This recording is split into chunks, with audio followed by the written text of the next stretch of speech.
Hello, and welcome to Beyond COP26, Next Steps in the Fight Against Climate Change, hosted by none other than Harvard T.H. Chan School of Public Health. My name is Eric Christian Olsen. I'm an actor, a writer, a producer, and I'm a host of the Harvard Chan Sea Change Real Science series. What is that, you ask? It's a great question. We connect scientists and celebrities to bring conversations about climate equity and health to new audiences. But more importantly than all those things, I'm a father of 3, and a husband of 1, and a concerned citizen who knows that strong climate action is needed now to keep our families healthy and safe. And I know what you're thinking. You're thinking, why is this scruffy Martin Atticus Deeks, special agent from NCIS Los Angeles, why is he at a Harvard event? Well, I cannot sit by and let my children inherit the projected future. So, like many of you, I was glued to the news coming out of the United Nations Climate Change Conference, also known as COP26.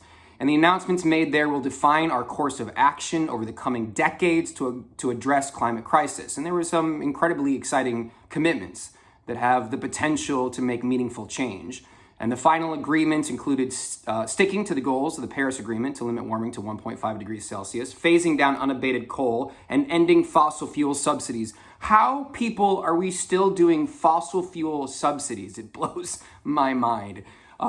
And more than 100 leaders committed to halting and reversing forest loss and land degradation by 2030. Over 100 countries signed on to a global methane pledge to curb health-damaging emissions by 30% by 2030. And for the first time, which is unbelievable, health was a key issue, with dozens of countries committing to develop climate-resilient and low-carbon health systems. So what does that all really mean? Well, that's a great question, and that's why we're here. And I'm honored to be part of the event to dive into the key takeaways from COP26 and discuss what comes next in the fight for a healthier future. And to break all this down, because it's complicated, we need help. Somebody grab my hand, somebody pull me through. We have an incredible moderator, Stephanie Abrams from the Weather Channels. We have Dr. Renee Salas, it's an ER doctor who is fighting to make climate part of every medical conversation. And we have Jeff Nesbitt, a communications expert who has been instrumental in getting climate change onto the front pages of major media outlets. And they've all just returned from Glasgow. And we have Mohammed Ali Pate, which is the former Minister of Health in Nigeria and a professor of public health leaderships at Harvard Chan School,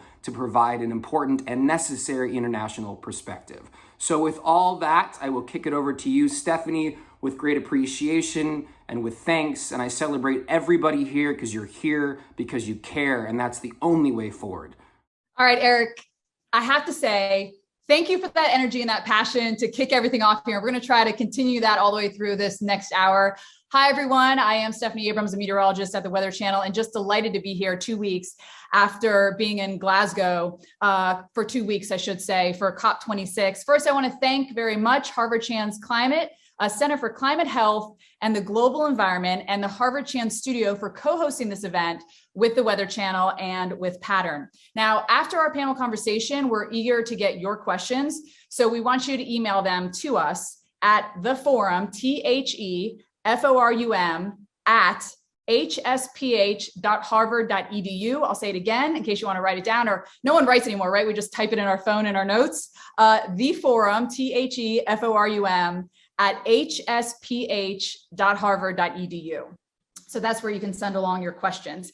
And just to give you an idea, this was my first COP. And so I know many of you have not had a chance to go to a COP. I just kind of want to give you an idea of what it's like. And essentially the main area, the blue zone, where you have all the heads of states and all the big conversations happening, it's just this massive conference hall.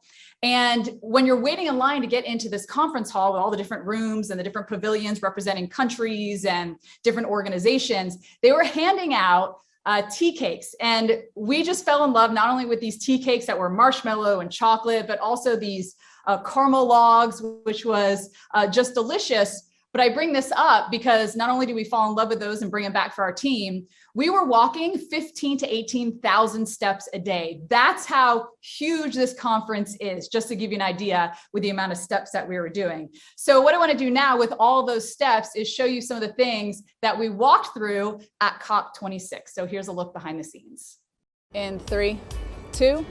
Hi guys, Steph Abrams here, and I just wanted to give you a behind-the-scenes look of what it was like to be at COP26. We are joined now by Gina McCarthy, who is the White House National Climate Advisor. So good to see you. With Secretary of Transportation, Pete Buttigieg. We're so glad that the U.S. is here to lead. So he's told me he's walked by Secretary Granholm 3 times. I've not seen her once. Stephanie Abrams keeps asking me, how do I keep running into you? You saw Al Gore, though. I did see Al Gore. I think that we can track emissions around the world. What's a better way to do that? Thousands of young climate activists staged a Fridays for Future protest, marching through the streets of Glasgow. Another long neglected voice being heard at COP26 is that of Indigenous activists. Their communities are often among the most affected by climate change. Yeah! Welcome back to our special coverage of COP26. I have to say, the atmosphere here in Glasgow, it's actually pretty hopeful. So how do we hold countries, including ourselves, the United States, right, accountable coming out of COP? Naming and shaming will be a large part of people not wanting to be on the wrong end of this stick. Ta-da! That's done.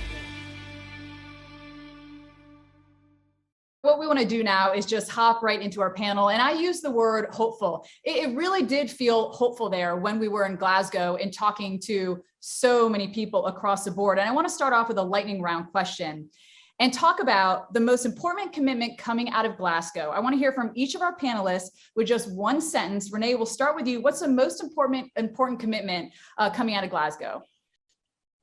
Well, thank you. And I think it's 51 countries committing to the COP26 health program. All right, that was easy enough, Renee. Thank you. Now let's go to Mohammed in one sentence. I would say barely keeping the 1.5 degrees centigrade aspiration was a good step, not good enough, but it was an initial step, at least, to keep that alive. I'm very impressed that you guys really did that in one sentence. Let's see if Jeff can also do it in one sentence. I know he's very passionate. And the methane pledge, it's going to buy us 10 years of time. Wow, that's 10 years time. Let's hope so, Jeff. Let's hope it does. And we'll talk about more of that in a little bit. Now we're going to do another lightning round here. I want one word to sum up how you're feeling about the global prospects for protecting the planet in the wake of COP26. After you give us that one word, again, just one sentence on why you chose that. Mohammed, we'll start with you. It's uncertain because the fundamental injustices in the global system are yet to be fully addressed in terms of who emits and also who bears the brunt. And the biggest emitters are not paying the price. And we are definitely going to talk more about that also coming up in this hour. Jeff, how about you? Alive. We're still alive. 1.5 is alive. We're still alive. We still got a shot at 1.5. We've got a lot of work, but alive. We're alive. These are all good. All right, Renee, how about you? Resolute. The health community is a sleeping giant and we are waking up. We know what needs to be done and we are not going to rest until we have the optimal treatment we need for our patients and our communities. And we are definitely going to dive into that because that was a big conversation at this COP26. We'll do that a little bit later. But I must say, and you guys might agree, accountability, I feel like was a buzzword throughout all 2 weeks. And we're talking about accountability in several different sectors. So let's talk about that issue. You had all these nations and industries standing up at these podiums, making sweeping promises. But of course, will they live up to them? That's what everyone wants to know. And everyone says year after year. Jeff, I want a few thoughts on how you're able to assess the reality versus the rhetoric. So I'm going to start accountability with the really impressive media coverage. The Weather Channel, you all, Bloomberg Green, the New York Times, Sky News treated this like it was the Super Bowl. It was awesome. Bloomberg Green had updates every 30 minutes about what was transpiring. That is actually accountability. So we actually are counting on the media to hold world leaders and governments and corporations accountable for what they pledge. And I'm going to focus on the methane pledge because I was super excited. I spent a lot of my time with the methane pledge, the satellite coverage, and the accountability, media accountability, and others is going to name and shame and hold industry and governments accountable. That's why I feel fairly confident we're going to actually reduce methane 30% in the next decade from existing levels. That'll save us 0.2 to 0.3 C. That's my version of accountability. And I think we have a real shot at that. So how can people that are watching this, get the data to then hold other people actually accountable for it? Because that's kind of what we need, don't we?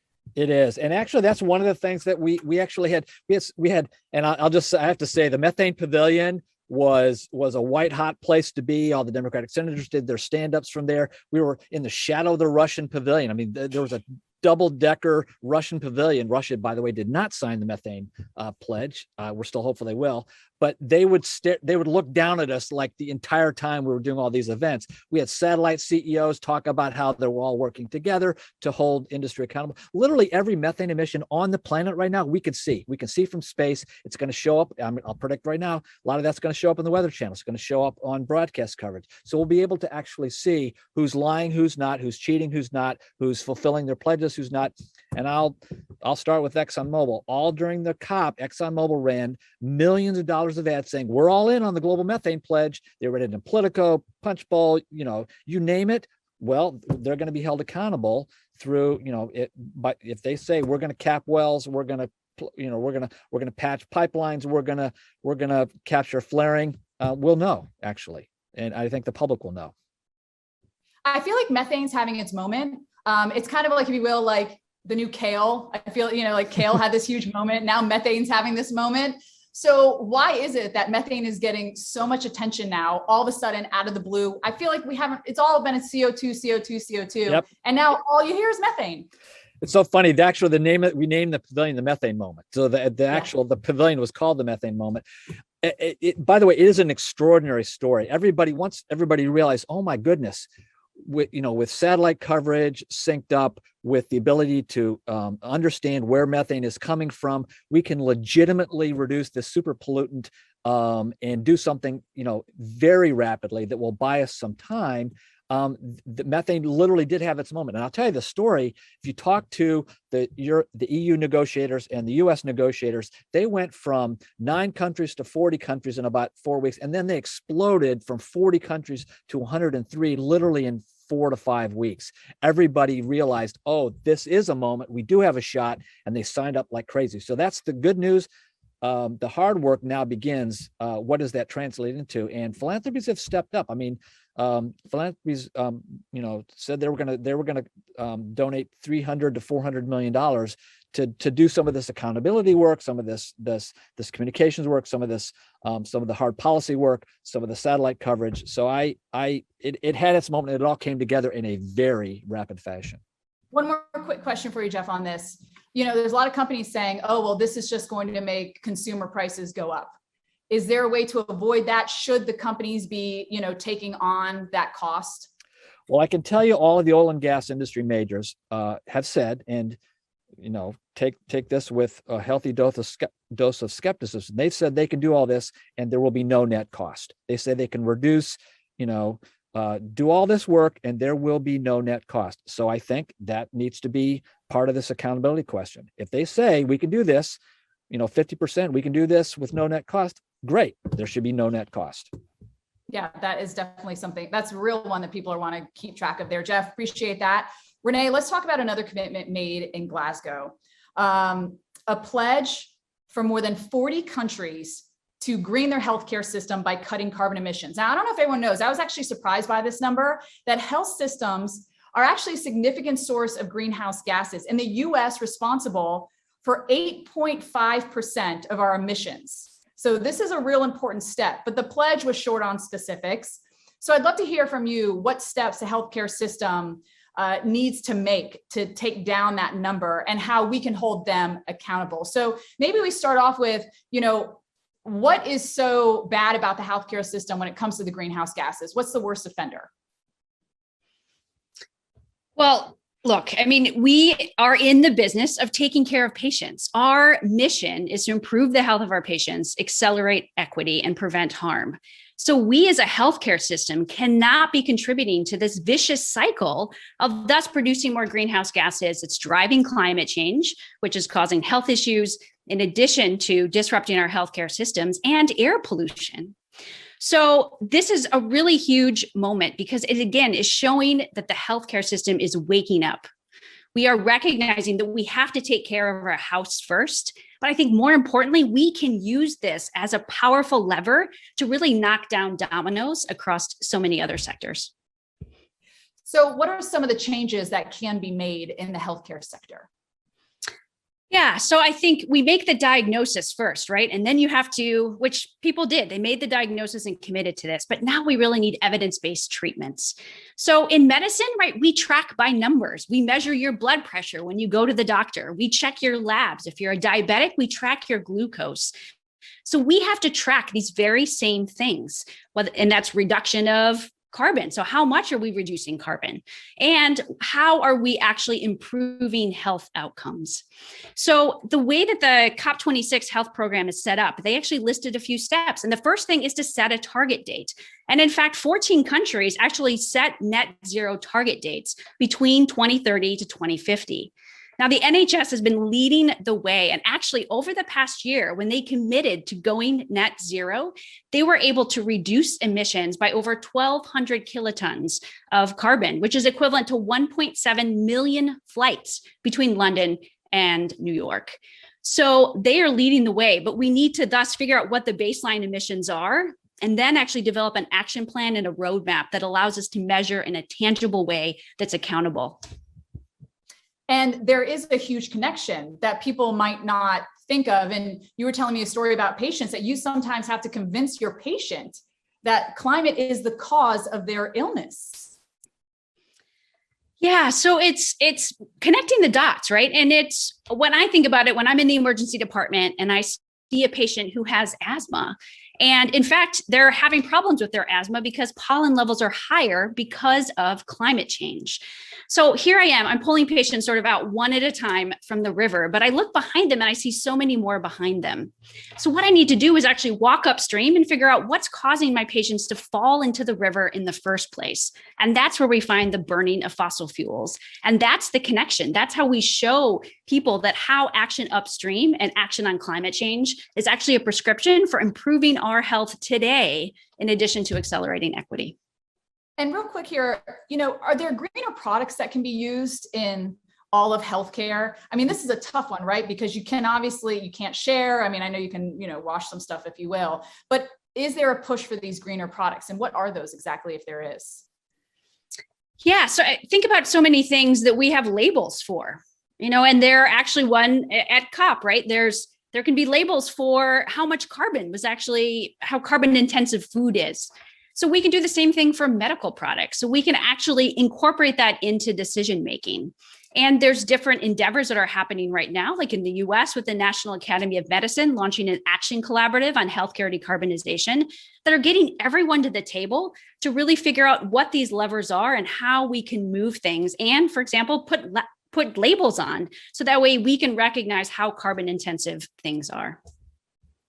Well, no discussion of accountability is complete without talking money. And that was another huge discussion here at COP. A decade ago, the world's richest nations promised that by 2020, they'd be channeling $100 billion a year to low-income nations most affected by climate change to help them adapt and mitigate future risk. And remember, as Mohammed mentioned, I'm going to get to you in a moment here, Mohammed, these countries that are feeling the worst effects are not the biggest offenders when it comes to greenhouse gases here. Of course, this promise has not been fulfilled.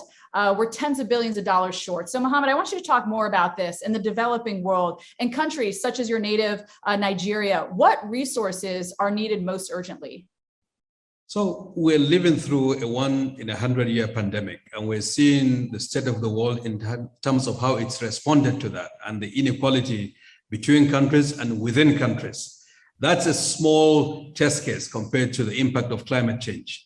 Many developing countries in Africa, in the Sahel, with lots of population, for them, the impact of climate change is real. It's today. It's in disrupted food systems. It's in polluted waters. It's in all ramifications, in addition to there's a worsening poverty as a consequence of that. And we're seeing the world fall short in terms of mounting the response that is needed to adapt. And that is a reflection of lack of really global leadership. And we've seen it in the COVID-19 pandemic, where countries looked at themselves, each individual country by itself, rather than the collective. And we'll survive this and we'll deal with it if we approach it as a collective global community that takes into account those who are poorest and most vulnerable in our societies. And that will require really informed global citizens all across the globe. And our education systems also nurturing those leaders that will emerge and see this as a global commons challenge that needs to be solved. Otherwise, I think we'll have a long period of difficulties, particularly for the poorest people in our planet. And what do you think some of these countries need? Is it strictly money? Is it the technology? What really is needed? I think the resources are needed. We saw the modest contribution that were announced, but that's too insufficient for dealing with the crisis that is already unfolding in many countries all over the world. So the resources are a good start. It's a conveyance of the will of the global community to adapt, to help countries deal with the consequences of it. But the systems, the community systems, to really deliver the basic services, to have the surveillance systems that anticipate some of the consequences, whether it's newer infectious diseases or outbreaks of diseases that are as a consequence of climate change, and to be able to deal with them and have trusted relationship with the people. So countries themselves ought to have the policies and the plans to be able to deploy those resources. Today, for instance, in Nigeria, a climate change law was passed to try to streamline and codify what is coming out of the COP26. That's a good start, but I think it needs to have global leadership, the resources from the wealthier countries who are really behind much of the change that we're seeing, and countries themselves then have to take necessary action in terms of their policies, their execution, and linking to their populations so that we emerge out of this, or at least survive together as a human civilization. Let's talk about some of those consequences. You mentioned disease a little bit, but food and water and, people having to go much farther in order to get food and water. So maybe you can give us an idea, besides just the water rise, right? A lot of people, the Tuvalu minister showing the water rise and whatnot. What are truly some of the consequences for these smaller nations? So after traveling in the UK, I came to Nigeria and I flew over farmlands where there were produce that were left on the farms. And reason, the climatic pattern and the rain pattern has changed such that the produce were, flooded at a very difficult time in their cycles and led to food wastages. And that will have consequences in terms of the nutrition and food security of the population in this area. That's a consequence of climate change. But the folks that are bearing the brunt of it are really not as well prepared to deal with that consequences. So whether it's new seeds, whether it's new technologies to enable them farm in ways that sustain their food production due to the changes that are ongoing, are all key part of building that resilience in the world that we're going into with the continuation of the climate change that we're seeing. Jeff, let's talk a little bit more about this money, because I don't know if a lot of people know how you have to go dirty before you go clean, if you will. We'll start with that. Can you explain to everyone what that means exactly? So you've got to cut. Let's start with the Green Climate Fund and the $100 billion pledge. It's not up to $100 billion. They got closer in this COP. They got up between $80 and $90 billion a year with a pledge that they'll finally get to $100 billion probably within a couple of years. We'll put that off to the side for just a second. One of the other really big important discussions that occurred at this COP that I was super excited to see was they finally got into a process where they described, okay, how can dozens of these countries that ordinarily aren't going to get access to this money, how can they finally have a real conversation about how they can get access to this money, whether it's for loss and damage, which is to cover the potentially catastrophic costs that are occurring in these countries, or adaptation. How can you adapt to things? And just to use an example, every single country that's in the subtropics, and the easiest way to think about this is if you go around the equator, countries that fall on either side of the equator are now experiencing water stresses, potentially catastrophic water stresses. Northern China is around the Gobi is experiencing stresses. The Sahel region experiencing water stresses. You add then on the top of that, you add the weather patterns changing, rainfall patterns changing, growing seasons either shorter or longer, creating uncertainty. You're going to have countries with very little resources not able to meet these challenges. The way the system works right now under the Green Climate Fund is you've got to have a dirty energy system before you can get access to money to clean it up. That needs to change, and that discussion began at this COP under the loss and damage facility question. I was delighted to see that conversation begin. And it will have to culminate a year from now in the next COP, which is how can these countries that don't have a dirty energy system, how can they get access to this money right now so that they can just go simply from, basically one system to a clean energy system without having to go through a dirty energy system in the first place. And it's not only that, there are countries that are in between, if you will, and they also need some help. So how do we figure that part out of this whole financial stuff? That's why the loss and damage discussion was so critical. And at the end of the COP, I mean, you sort of saw it in the last few days, everybody had been pressing for a facility or a fund or something. But what everybody really wanted, and some of the big coalitions like AOSIS and even the Group of 77, there are lots of coalitions that sort of band together to have a collective voice at these COPs. They finally said, look, what really matters is the process. It has to be transparent. The money has to be there. We have to have the ability so that the money doesn't go to a handful of even the bigger developing countries. It should, all the countries that are under stress right now, they need a process that's transparent, that they can get access to this money. That conversation really began in earnest for the first time at this COP, and it was really exciting to see. And Mohammed, talk a little bit more about that. There was also a lot of conversation about loans versus grants and how, these countries don't want loans. They just need to be given money. So how does that all flush out? I think at the end of the day, it's really about making the resources available, doing so transparently, as Jeff mentioned, and for them to be used to reach the communities that need to respond to the challenges that they are facing. So grants are better, given the debt crisis in many countries. So that's an important part of it. And I believe that concessional financing also can play a role for some of the investments that are needed. So it's really going to be a combination of both, but countries will prefer the grants more than loans. That they would. All right, Renee, let's talk more about health and the impacts of climate change. This was the first year that health took such a high profile, it was so high profile, I should say, at the UN Climate Summit.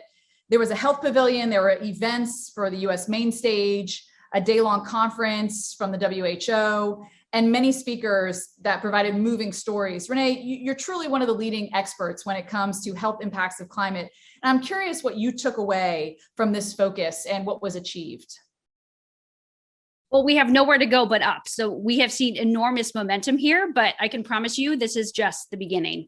So I think I've only been home for not even 36 hours yet, so I'm still processing. But I think one of the most amazing things was, and inspirational things for me, was sitting around with colleagues from around the world, and we're sharing stories, and we all have common stories. Our patients and our communities are being harmed, and their health is being harmed today, here and now.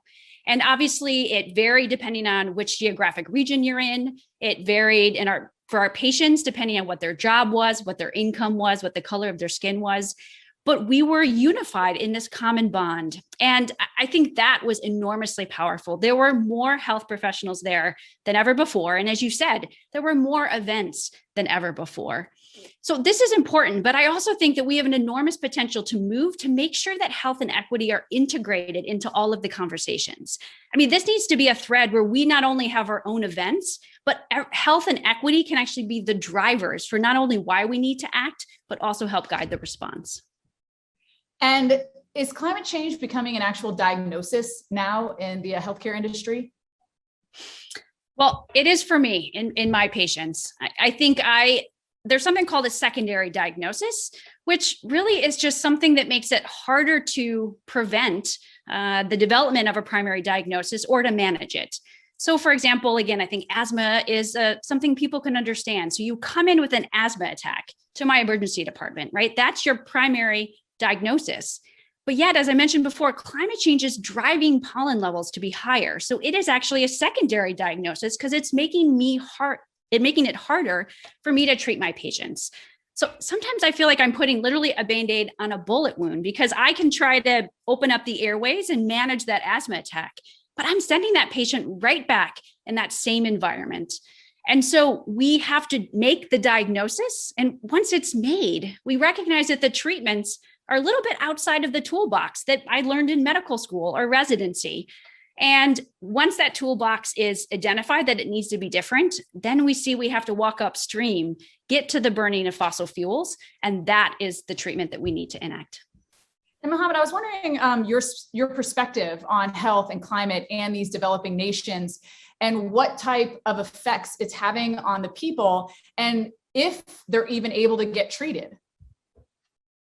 I think these are the effects at the population health levels. I think that you can easily see, whether it's in the food system that have been disrupted and the undernutrition, particularly among children, women, and whose sources of livelihoods have been taken away, or in terms of outbreaks of diseases like cholera, typhoid fever, because of flooding, displacement of populations that is occurring. And I think those also affect their mental health.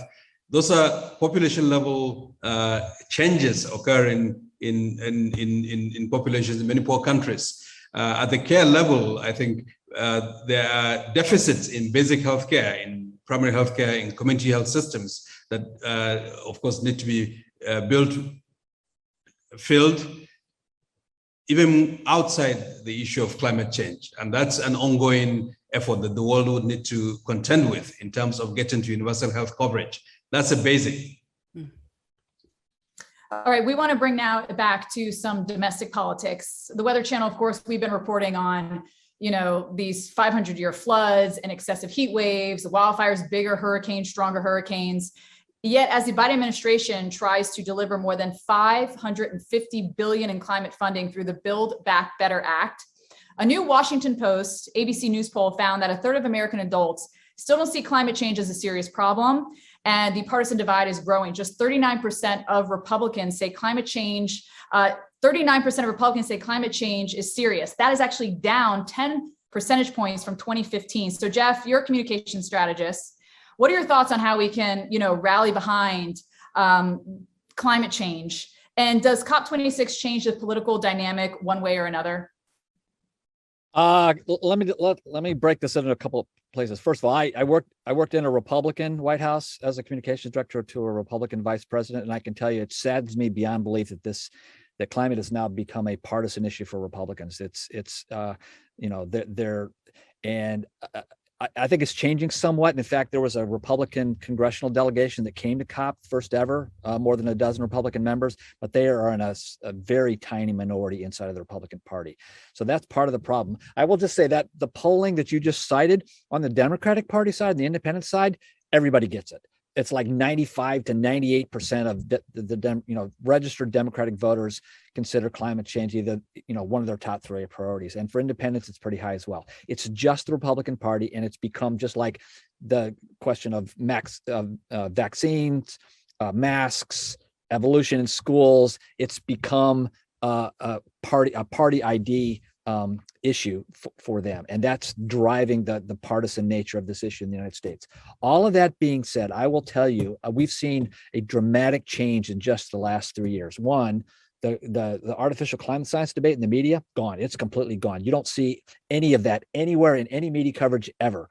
And that's actually had an effect on the Republican Party politics in the United States. They don't want to talk about the climate science stuff anymore. That's gone. Now it's all about cost. So what you're going to see in the Build Back Better debate that's going to occur, I think a vote will occur either tonight or tomorrow in the House. And we had some House members there who spoke on some panels, including AOC and Joe Neguse and some others, who said it's going to pass the House. The moderates and the progressives they've come together. Then the question becomes, will Joe Manchin in the end vote for this bill when it gets to the Senate? One of the things what I predict you will see is an intense debate over the cost of this Build Back Better when it comes to energy prices, gas prices, energy prices. It's a tried and true talking point that gets demagogued to death in these sorts of big policy debates, and I think you're going to see that again shortly. Mohammed, is there as much of a divide around the world, would you say, or is much of the rest of the world on board with climate change being an issue and believing that humans are causing it? I think the understanding itself needs to get much further beyond just global political elite and power elite. I think citizens need to appreciate the science, but also the impact that it's having in day-to-day lives. I think that's still an area that work has to continue over time so that we approach it from sort of a collective with the engagement of people all over the world. All right, Mohammed, we're going to stay with you. And I actually kind of want all of you to answer this, just thinking about the next year. Shifting back to that global perspective, COP27 will be held in Africa, specifically in Egypt. Mohammed, I'd like to ask you what topics you expect to be high on the agenda, and also what we need to accomplish in the next year to lay the foundation for success. I think we should expect to see more on the resiliency and adaptation side. I think the finance aspects will also be thrashed. I think the countries will need to work from now until then in terms of their own plans, the ambitious plans to adapt and respond. So I think the sense of urgency should be maintained, and the engagement of citizens and the people at the center of this agenda will need to continue. Renee, what do you think about this? What really needs to be done in this next year? Just to pick up some of the themes that have been discussed, the connections with health make climate change personal. And it shows that it's impacting us here and now, and will actually improve our health now, especially by improving air pollution. So we need to continue to make those connections because the health messages work. And health professionals are trusted messengers to deliver that connection to people where they are, by their local providers, by their local public health departments. So we need to continue to do that. And we need to make sure that health has an even more prominent stage at COP27 and that it's actually incorporated throughout discussions. All right, Jeff, before we get to you, Renee, what did we learn from COVID and climate change? Because there was a lot of talk of seeing, you mentioned air pollution. That's what I thought of this. All that air pollution went away real quick, but of course came back real quick as well. What did we really take away from COVID? So there are numerous parallels, but I think a really prominent one is the fact that when we fail to act and when we fail to act quickly, it causes inequitable health harms and people die. And so we have seen that on an accelerated stage here with COVID. And so we need to make sure we don't replicate that on the longer timeline with climate change. But I think more importantly, it's shown us how quickly we can change. My hospital has done more during this pandemic to change the way they do things than ever before. So we just need the appropriate motivation and necessity and urgency and resources, and things can be done. So we can do this. And I'm even more confident now seeing what we've done during the pandemic. What were some of those changes? So for example, telemedicine. So things like this, you can actually talk to a doctor now even easier by using virtual technology. And oftentimes you don't have to actually go in to see your doctor if it's a medication question or other things. So that allows you to stay at home. And it also prevents you having to drive in or potentially increase your carbon footprint to get to your doctor. We're also looking at how to sort of shift care to the home. So how can we actually try to provide care to people where they are, like ambulances and other emergency personnel that can actually provide care in the home itself, which can keep people out of the hospital and sort of lower what we need for resources. And those are just a few examples. All right, Jeff, what needs to be done in the next year as we head to COP27? So I'm going to focus on three things: coal, NDCs, and pipelines, and I'm going to explain what each of those means. So first, take coal. There was a really explosive debate at the very end of COP over phasing out coal power or phasing down coal power. India, right at the very end, withheld its vote to ratify. You need all 197 countries to ratify the language in COP, and said unless they changed the language from phasing out coal to phasing down coal, they weren't going to sign on. And it actually brought the COP president, Alok Sharma, to tears when that happened. And nations stood up and said, this is abominable. But nevertheless, they wanted to get it passed. But that debate over coal, as Mohammed and Renee can tell you, we now know that the health and equity benefits from not building new coal plants and instead just building solar or wind plants or renewable energy sources is pretty clear. We know there are health benefits from that. And that is a clear direction that we need to go in. So that taking that language, phasing down coal, is going to carry forward in the next year, going to the next COP. The second is the question of pipelines. If you've got a methane pledge and everybody's pledging they're going to patch these pipelines or not build them, or especially not build them near population centers, well, I can tell you the fight over the East Africa pipeline is a big deal, and it's going to be front and center in the next COP. You now have satellite surveillance that can show very clearly where pipelines are being built and how they're going to carrying fossil gas or fossil fuels around and near these population centers that has health questions around them. That came up for the first time in this COP. And finally, NDCs. And what NDCs are is individual countries voluntarily commit to reducing their emissions collectively. Not very many countries came to this COP, the COP26 with increased pledges. So for that reason, one of the outcomes of this COP was that people agreed we need to come back sooner with better NDCs, better national targets, reducing emissions. We're going to have, and basically the next COP in Africa, we'll see if countries do agree to finally come back to the table with better emissions targets. Those are the three of the bigger fights that I see in the next year. I want to get to viewer questions, but Jeff, I neglected to ask you when we were talking about methane, why it's gotten its moment and everything. And I just want to give everyone that's watching that maybe might not know, you said that methane, if we take it out, that could save us 10 years or so. Explain just real quick why that is, and then we'll move on to viewer questions. So unlike carbon dioxide was staged in the atmosphere hundreds of years and is a greenhouse gas, methane is also a greenhouse gas, and it's produced from a variety of sources like industrial waste or in the cattle production process, but also in the oil and gas process. It's flared, it leaks from pipelines, or there are hundreds and thousands of orphan wells that were drilled where methane is still leaking. So if you can, and methane stays in the atmosphere tens of years. So there's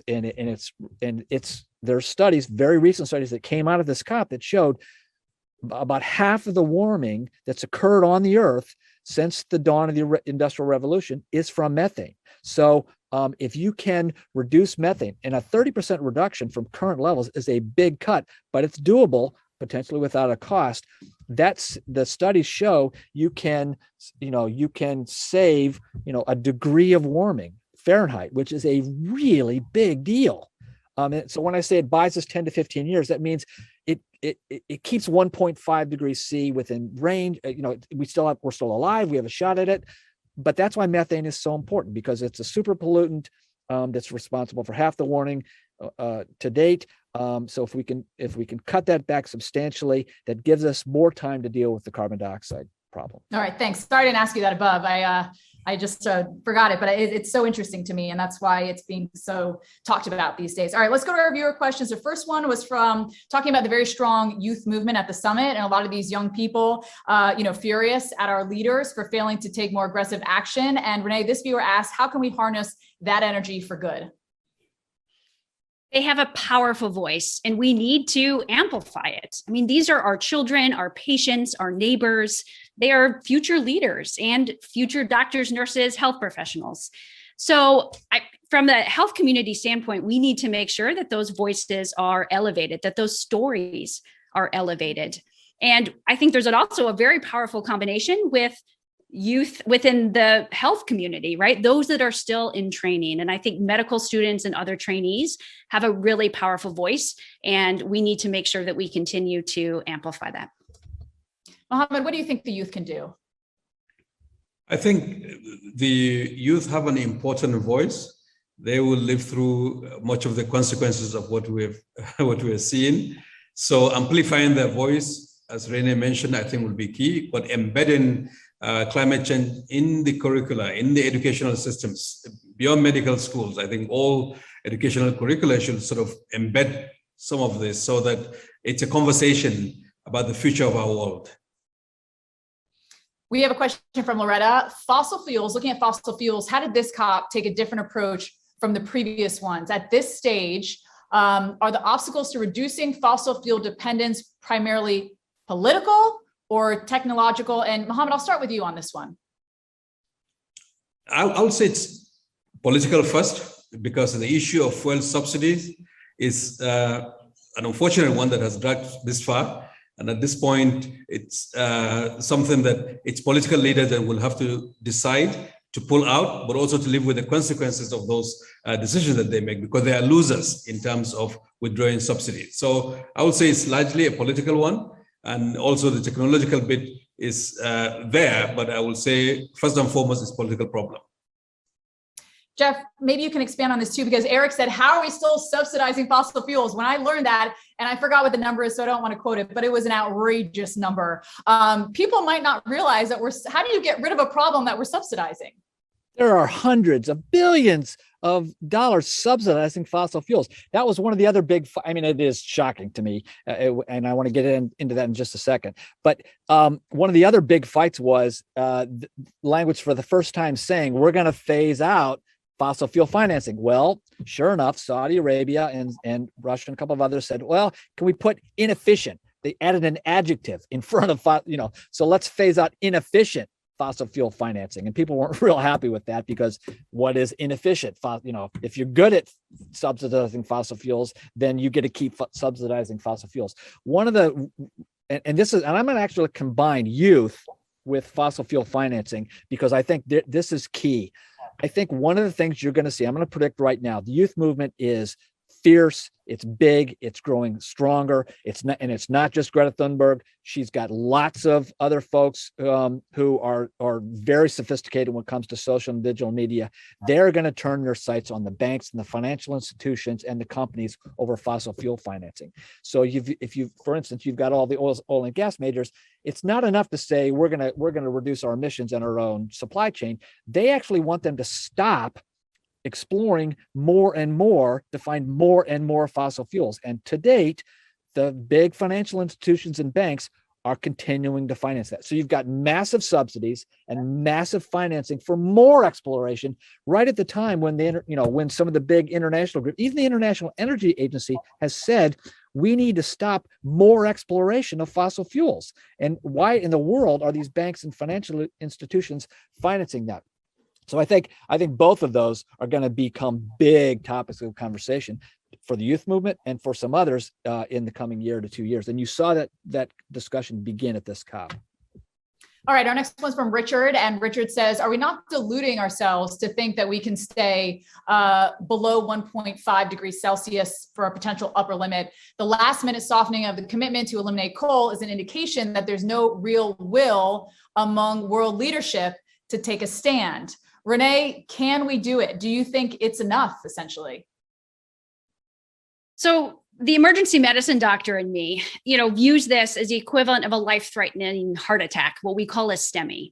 So when someone comes in with a life-threatening heart attack, we have to act immediately, and we mobilize every resource we have in order to open that vessel in that person's heart. So in my mind, every fraction of warming equals worse health and worse inequities. So we need this emergent approach. So from that standpoint, yeah, it's frustrating, right? And the fact that we're moving so slow. But then I recognize that we are trying to get all countries to come together. And, if you think about in medical school, I don't really do this in the emergency department anymore, but as a medical student, I would counsel people on better diet and exercise for people when they have heart disease, right? It doesn't take one conversation for people to suddenly go out and do exactly what they need the next day. That's a conversation. And so I try to remind myself of that and recognize we are having a conversation that is progressing, but I'm 100% convinced that we can get there because we have the treatments we need. And Muhammad, where do you stand on that? I mean, because I know the developing nations came into this and put a lot of pressure on, the wealthiest nations to say, come on already, help us out. If this was an asteroid heading towards our world today, would we respond in the way that we have responded at COP26? I don't think we would, but it's similar. We saw that in 2020 with the COVID-19 pandemic. Big countries, wealthy countries scampered around and focused on only their own little bit.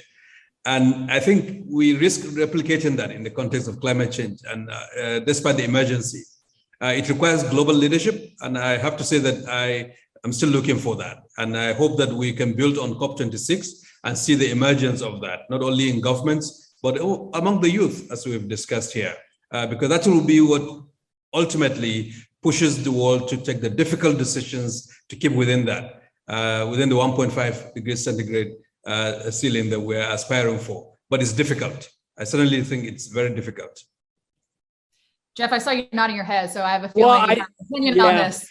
I do. I just have to add that there's going to be a really funny movie that's in theaters on December 10th with Jennifer Lawrence and Leo DiCaprio and Adam McKay is the director of this movie, and it's about world leaders, a comet heading toward Earth. World leaders talk to the scientists. The scientists, we got to do something, and the world leaders says, never mind, we're not going to. So it's a comedy, but it's actually an analog to the climate crisis. Like the scientists have all said, this is going to kill us all. You'd better do something about it. But the world leaders say, we got other things to do. But with that said, real quick, just as a follow-up, and just in the Paris Agreement and all these agreements, the number is 2 Celsius, right? But we're all pushing to 1.5. So why not make it 1.5? Why is 2 still part of the conversation? Well, I can jump in and I can just tell you go back to the previous COP. Some of the like the Marshall Islands coalition, some others in the Paris Agreement, it was going to be 2C. Let's limit it to 2C. And then some of the others said, hey, wait a minute. 2C, we won't exist anymore. So they said we really need to try to keep it at 1.5 C. And so that was embedded at the last minute in the Paris Climate Agreement. And that's why we've had this focus on let's do everything that we possibly can, conceivably can, to try to keep it to 1.5 C. So when you hear people say, let's keep 1.5 C alive, it's a result of this successful effort by these countries in coalitions in the Paris Climate Agreement to keep the focus on 1.5 C. So that's why you go back and forth over whether it's 1.5 C or 2 C. All right, this one from Catherine and Renee, I'm gonna have you answer this one. Well, actually, let me scroll back here. Sorry, I guess from Gabby. We're gonna start with Gabby's question. What has the impact of COVID-19 been on climate finance? Are you seeing public health and climate competing for dollars, or is there a greater awareness of the interconnection between health and climate? So when I give a treatment to a patient, I recognize that it's going to impact like multiple potentially systems in a body, right? And so we have to recognize that these solutions are actually interconnected, right? And we can rise above multiple problems at once. So whether we're trying to prepare our public health system to be more prepared for the next pandemic or for climate change, we just need to add what I like to call a lens. So any photographers out there, it's just something that you look through and you view things to understand how that's impacting that issue now and how it will so in the future. So we can add both, again, resilience to pandemics or resilience for climate change. We can add both of those lenses together and actually strengthen our response to both and rise above both problems at once. So I don't view it as competition. I view it enormous synergy. I like that. And sorry, the chat had jumped up with a question. So now from Catherine, as I got my technology fixed here, Mohammed, I'd like you to answer this because you mentioned education earlier in the show here. What role should places of higher education play in the global effort to fight climate? How can colleges and universities do more? I think they have an important role to play. They reach millions and millions of youth, of young people, of the future leaders of countries all over the world. So embedding research and learning on what is going on in the world today, but also the alternatives for mitigating and adapting to the changes that are occurring is going to be key. And the education sector should take that, I think, a lot more. Of course, there's the advocacy and the political leadership that also emerges from those schools. That also has to come into play for the decisions to be made. All right, we got one from Chrissy here, Jeff, that I think would be good for you. How do you reconcile that the technology isn't yet developed enough to safely phase out fossil fuels? Look at what happened in Texas last winter as an example. And what Chrissy is mentioning is there's this massive cold snap and, people didn't have heat in their homes. And there was a lot of people that died during that event, actually. So let's talk about Texas for just a second. So the governor of Texas immediately goes on Fox News, like right after it, and he blames wind and solar power, which was not right. It was actually incorrect. And he later had to walk it back. It was actually the natural gas system that didn't actually work so well on the grid. So it was the existing fossil fuel structure that was really at risk in Texas. And you had the Texas Commission that hadn't paid any attention to that. The truth is a modernized grid with renewable energy and a decentralized grid with renewable energy is going to withstand this much, much, much better. And it's cheaper. now. And yet we're still having this discussion about 19th century technology and a 20th century grid with fossil fuels. We need to be in the 21st century with renewable energy and a decentralized grid. And I can tell you, when I was at the National Science Foundation, we funded all of that. So the concept of battery power combined with a decentralized grid and renewable energy, that's the safest way to make sure you handle energy shocks and price shocks and problems like you saw in Texas. So I'm happy to have that discussion over Texas any day of the week. All right, our next one here from Jan Mohammed. I'm going to have you answer this one. How are wealthier nations helping other countries make the shift to renewables and invest in climate adaptation and resilience? Another big talking point there at COP26 this year. What is the right balance between spending on renewable and investing in adaptation? I think both have to go hand in hand. The multilateral financing institutions trying to do some of that through their cooperation with the developing countries. But there are also bilateral sources and private sector funding that will be needed. I would say it's not either or. We need both, and we need both aggressively in terms of the renewable energies, but also in terms of helping the poorest who are living with the consequences today. And we have another one here. We're about to wrap up here, but this one is a good one from Adelaide. Renee, you can start with this. What is the latest agreement do to hold countries accountable for their goals and promises? We mentioned health. There wasn't, too many specifics there. What mechanisms are built to encourage transparency? Specifically for the health commitments or just overall? Whichever you'd like to answer. Okay. Yeah, I think from the health perspective and for those health system commitments, there's a forthcoming effort. And so the NHS, which again was the first country to commit to going net zero by 2040, they actually have combined with the WHO to create a collaborative platform to try to help these 14 countries that have committed to net zero, again, targets ranging between 2030 to 2050, to really start to figure that out. So exactly what do these metrics of success look like? How do we actually report them? And so similar to what happened at COP26 now in regards to the transparent reporting, we need to do the same thing for the health systems. Jeff, enough transparency? Transparency and accountability, they kind of go together. They do. And honestly, people behind the scenes, it doesn't get much coverage, but there's been a lot of work around transparency that, and in fact, you saw the carbon markets discussion of this COP was all about transparency. They don't want what's called double counting of national targets. So I can just say in the negotiation space, there's been a ton of work about making sure that things are transparent. I'm actually pretty pleased with the discussion around transparency, at least at these COPs. I don't think that's the case with the oil and gas industry necessarily, or with the financing of fossil fuels. You've still got a ton of greenwashing going on, both in the corporate space as well as the financial space. So I think transparency. I think we're in a better place with governments. I think we're not quite there yet with corporate and industry transparency. All right. Jeff, thanks for that. And thank you all for sending in your questions. We're getting close to the end here. So what I want to do before we wrap it up is give all three of you 30 seconds to share your vision for the future, what's needed to turn the pledges from COP26 into action that will build a healthier and more equitable future. Mohammed, we'll start with you. So I think we've had a great start, good discussion here today. And I think COP27 will be an opportunity to build on what has been started.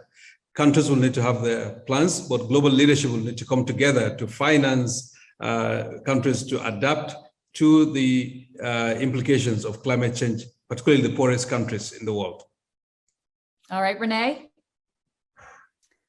We have to put health central to our response, and we have to recognize and make those connections for people that climate change is a health crisis first and foremost, and that action on climate change is a prescription for health and equity. So as we make those connections and have unprecedented global coordination among the health system, in addition to within our own country here in the US, we can begin to advance that. And I believe with every fiber of my body that will help catalyze what we need in order to get the treatment we need to improve health and equity on this issue. All right, Jeff. Thank you, Renee. Jeff, you get the last 30 seconds. So the Glasgow Climate Pact was really two different COPs. The first week, you had these massive pledges around methane and coal and forests and finance. Now those have to become reality. So that's the first half of COP. The second half was about making sure that countries come back with better pledges, a better process for finance. That is going to be the what we're going to debate over the next year until we go into the next COP in Africa. All right. Well, I want to thank you all, our distinguished panelists. I really enjoyed it. You guys rocked it. And I appreciate all your knowledge and sharing it with everyone. Also, of course, you actor and activist, Eric Christian Olsen, to the Harvard T.H. Chan School for Public Health. And of course, you, all reviewers who joined us today. Everyone, have a good afternoon.